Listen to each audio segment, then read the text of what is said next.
اعوذ باللہ من الشیطان الرجیم بسم اللہ الرحمن الرحیم والفجر ولیال عشر والشفع والوتر واللیل اذا یسر۔ یہ سورہ فجر ہے جو 1 رکوع اور 30 آیات پر یہ سورت مبارکہ مشتمل ہے۔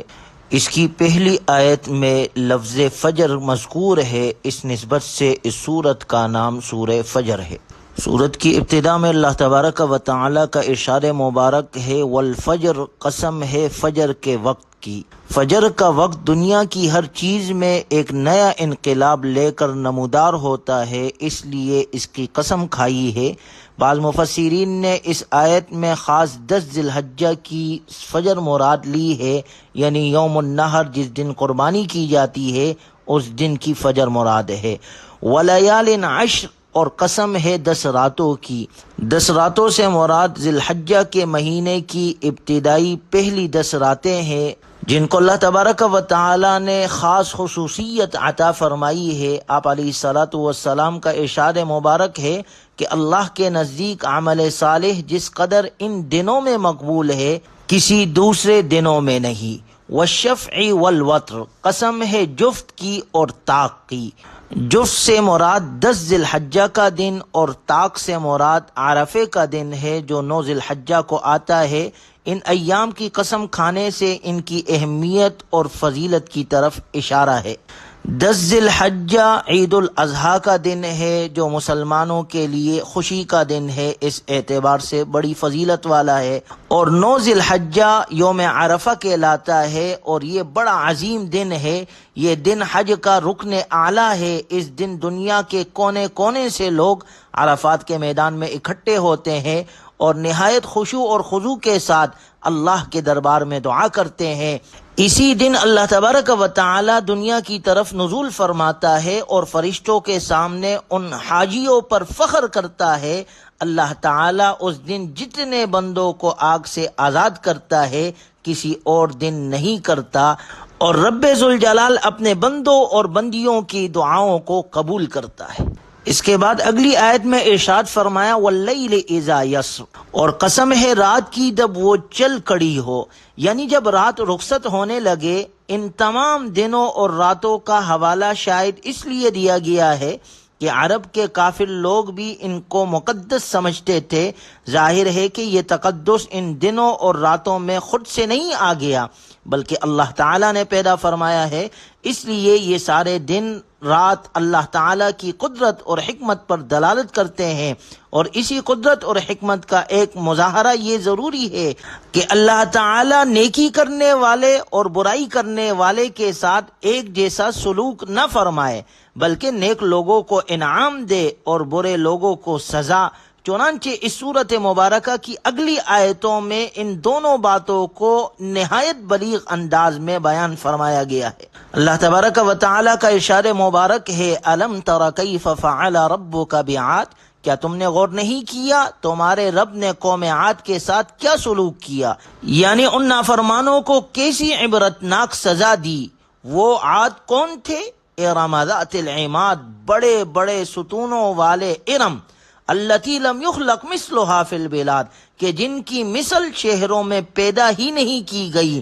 یہ اتنے متکبر لوگ تھے کہ ان کی مثال نہیں ملتی، جس کے بارے میں قرآن کریم میں دوسری جگہ اللہ کا ارشاد ہے فَأَمَّا عَادٌ فَاسْتَكْبَرُوا فِي الْأَرْضِ بِغَيْرِ الْحَقِّ، قوم عاد نے زمین میں غرور اور تکبر کیا ناحق، اور کہنے لگے من اشد منا قوہ، ہم سے زیادہ طاقتور کون ہے۔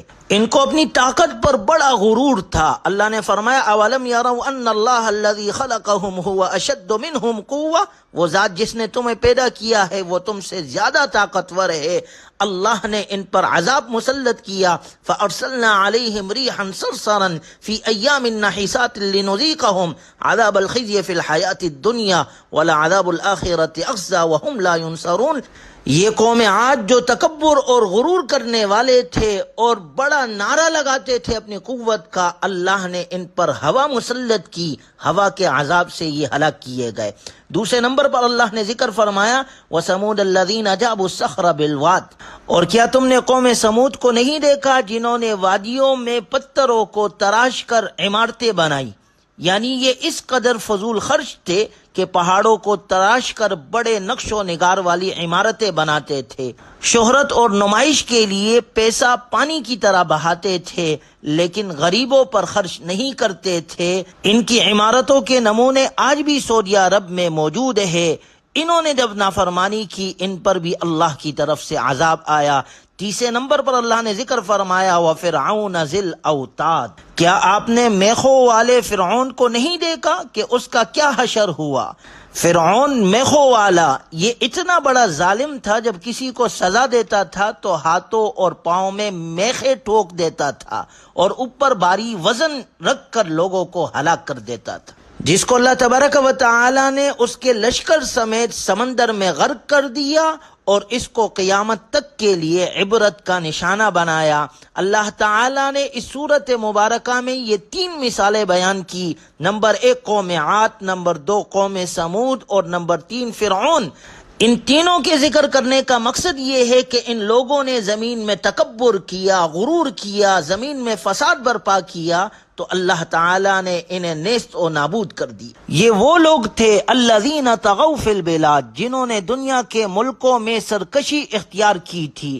قوم عاد جو یمن میں آباد تھی، قوم سمود جو عرب کے شمال میں آباد، اور تیسرے نمبر پر فرعون جو مصر میں مقیم تھا۔ اللہ کا قانون جو پوری کائنات پر حاوی ہے، یہ کسی خاص علاقے یا خاص وقت میں محدود نہیں، اس لیے اللہ تعالیٰ نے دنیا کے مختلف علاقوں کی 3 مثالیں بیان کر کے اس بات کی طرف توجہ دلائی ہے کہ ان لوگوں نے زمین میں فساد پھیلایا تھا۔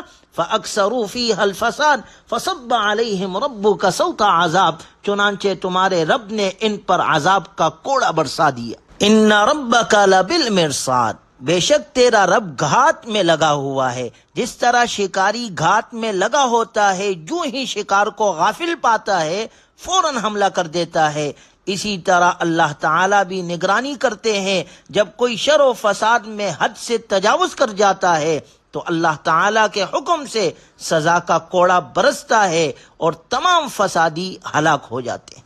الغرض اللہ تبارک و تعالیٰ نے سورت کی ابتدا میں 4 چیزوں کی قسمیں کھا کر یہاں ارشاد فرما دیا کہ تیرا رب مغرور لوگوں کو ضرور سزا دے گا، اور اس ضمن میں دنیا کے مختلف خطوں سے 3 نمونے بھی اللہ نے دکھا دی۔ اگلی آیات مبارکہ میں اللہ تبارک و تعالی نے 4 قسم کے لوگوں کا ذکر کیا ہے، جن میں سے 3 قسم کے لوگ ناکام ہوتے ہیں اور 4تھا گروہ کامیاب ہوتا ہے۔ ناکام نمبر 1 بادشاہ، نمبر 2 بادشاہ پرست اور نمبر 3 زر پرست۔ بادشاہ جیسے فرعون جیسے نافرمان بادشاہ ہلاک ہوتے ہیں، اسی طرح بادشاہ پرست لوگ وہ جو بادشاہ کی ہاں میں ہاں ملاتے ہیں، چاہے بادشاہ صحیح کہے یا غلط کہے، ایسے لوگ بھی ناکام ہوتے ہیں۔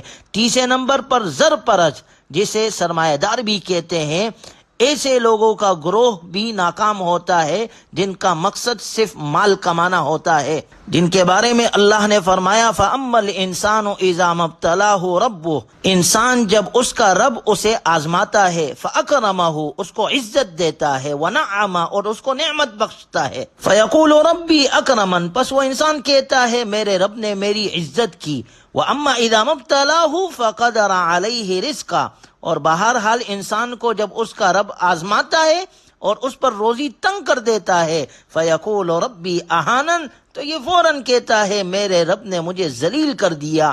یہ وہ تیسرا طبقہ ہے جسے جب نعمت ملتی ہے تو خوش ہو جاتا ہے اور کہتا ہے میری بڑی عزت افزائی ہوئی، میں اس چیز کا حقدار تھا، اور سمجھتا ہے کہ اسے جو نعمت حاصل ہوئی ہے وہ اپنی ذاتی کمال اور ہنر کی وجہ سے ملی ہے۔ جیسے قارون بھی کہتا تھا انما اوتیتہ علی علم عندی، بلکہ یہ تو مجھے میرے علم کی بنا پر، میرے ہنر کی بنا پر ملا ہے۔ لیکن جب اللہ اسی سے مال لے لیتا ہے، اللہ اس پر روزی تنگ کر دیتا ہے، تو یہ فوراً شکوہ کرتا ہے کہ اس اللہ نے مجھے ذلیل کر دیا، اور وہ اس حقیقت کو سمجھ ہی نہیں پاتا کہ اللہ تعالیٰ کی طرف سے آزمائش ہے۔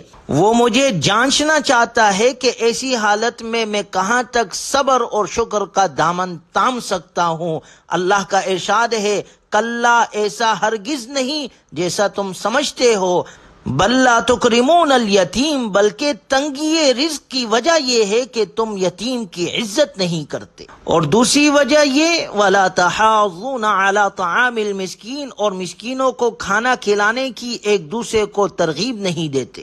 اور ذلت کا تیسرا سبب اللہ نے بیان فرمایا وَتَأْكُلُونَ التُّرَاثَ أَكْلًا لَمًّا، اور میراث کا مال سمیٹ سمیٹ کر کھا جاتے ہو، حلال اور حرام کی تمیز نہیں رکھتے۔ اور چوتھے نمبر پر فرمایا وَتُحِبُّونَ الْمَالَ حُبًّا جَمًّا، اور مال سے بے حد محبت کرتے ہو، جائز اور ناجائز کا فرق ختم کر دیتے ہو۔ سورت کے اختتام میں اللہ نے چوتھے گروہ کا ذکر کیا جو اللہ کی اطاعت اور عبادت میں زندگی گزارتے ہیں، نافرمانی سے اپنے آپ کو بچاتے ہیں۔ ایسے لوگوں کے بارے میں اللہ نے فرمایا یا ایتھا النفس المطمئنہ، اے اطمینان والی نفس جسے دنیا میں اللہ کے احکام پر اطمینان تھا، ارجعی الی ربک راضیۃ مرضیہ، اپنے رب کی طرف اس طرح لوٹ کر جا کہ تو اس سے راضی ہو اور وہ تجھ سے راضی ہو، فادخلی فی عبادی وادخلی جنتی، اور شامل ہو جا میرے نیک بندوں میں اور داخل ہو جا میری جنت میں۔ اللہ ہمیں بھی جنت الفردوس نصیب فرمائے۔ وآخر دعوانا ان الحمد للہ رب العالمین۔